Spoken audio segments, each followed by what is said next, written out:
In this video, we're going to be talking about inventory systems, specifically periodic versus perpetual inventory systems.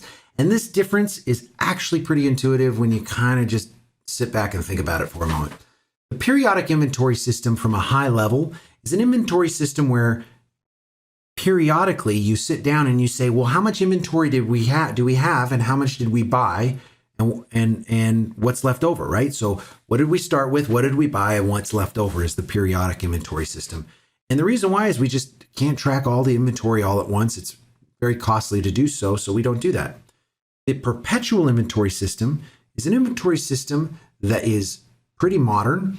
And it's an inventory system that essentially monitors the inventory using technology and computers to let us know how much inventory we always have on hand at any given moment. This might be currently used with these little RFID tags or certain scanning systems.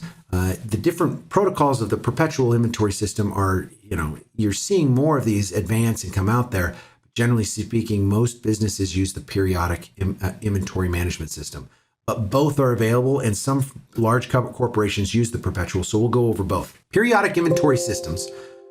Inventory records are maintained regularly using scheduled physical counts on what's on hand and what was purchased. Say you had a dental office. Well, you have to get these little crowns to put in people's mouths. If you have your own mills that you have at your office to mill a crown, if you need supplies to put fillings in people's mouths, this would be part of your inventory. And guess what?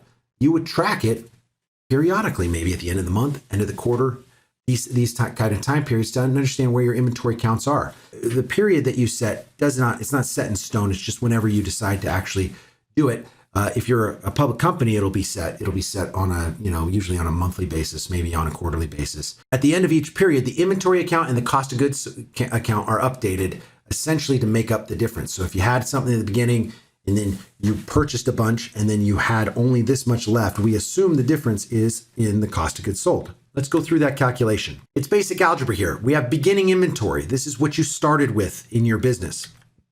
These are all the things you purchased during the period, whenever you start and end, all right? So beginning of inventory, whatever period you're looking at, and then the goods purchased. The combination of what you start with and what you purchased, that's what we're gonna call goods available for sale, all right? We also have our ending inventory here, all right? So our ending inventory is the amount at the end. We do a physical count and we can see how much inventory we have left. So we know our beginning inventory because we have the bills of sale associated with what we bought. We know the goods we've purchased, and then we have our ending inventory. So from beginning inventory and goods purchased, we can get all the goods available for sale in the period, and then the ending inventory. And the difference between those two, we call the cost of goods sold. Now, does that mean all those goods were sold? No. Some of them might have been damaged a little bit, open package or something like that. You might have some theft going on inside your business and other things.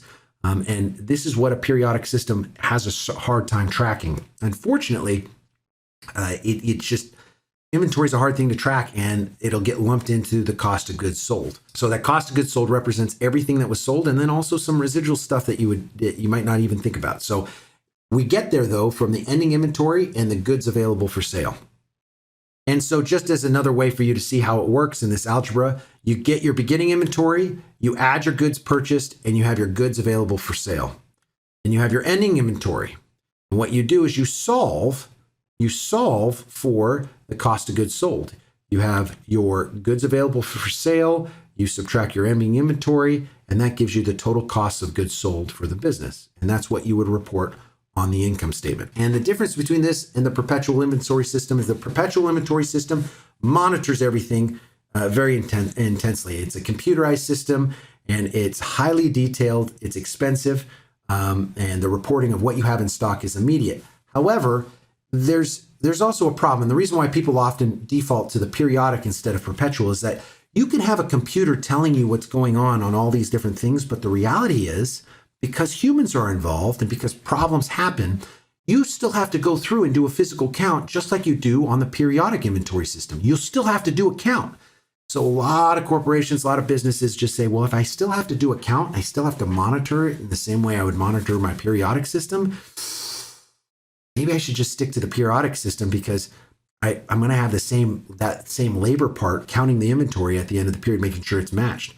There's also another thing that happens with the perpetual inventory systems.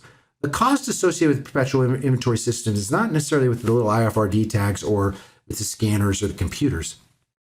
A lot of times the cost is with the employees, in the sense that to get your employees to engage in a perpetual inventory systems requires them to change kind of their behavior and to add extra steps into what they do. So as a result of adding these extra steps, you basically have employees that are not focused on certain other aspects of production.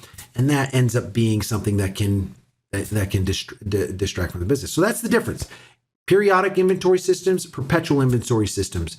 Most of you are going to interact with periodic inventory systems, but on occasion, you might get something fancy and get to see a perpetual inventory system in action.